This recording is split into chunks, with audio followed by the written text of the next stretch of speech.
Ugye a C2 megjelenésével búcsút mondhattunk a Cségónak, és rengeteg szép emléknek ennek a több mint 10 évnek. Bújnak. Azért honnan jönnek a flash-sel? A társunkta! Viszont van egy metódus, amivel mégse. Úgyhogy most ezt fogom mutatni abban a videóban. Első lépésnek fel kell lépnünk a Steamre.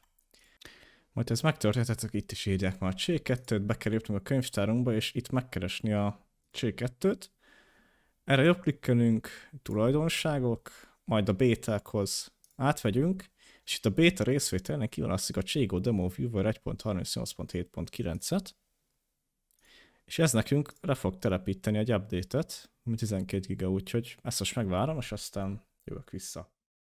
Itt is vagyunk egy olyan, hát éppen 1 óra alatt le is jött az update, nyilván jobb internettel, kicsit hamarabb meg fog történni, és el is jövünk a játék gombra, itt ugye kiválasztja azt, amit már a C2 bétából is ismerhetünk, hogy a C2-el vagy a Cségóval szeretnénk játszani, hát mi most a Cségóval fogunk.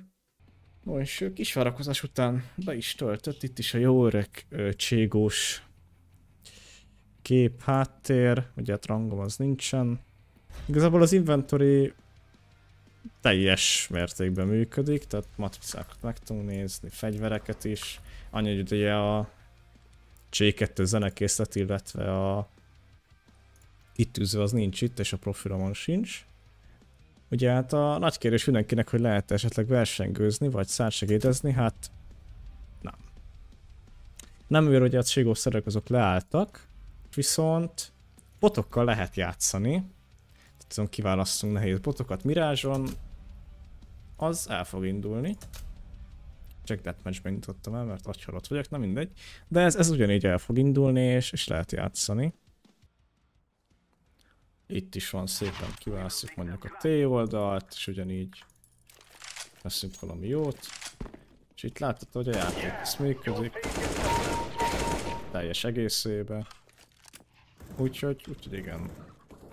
Lehet cségózni a C2 update után.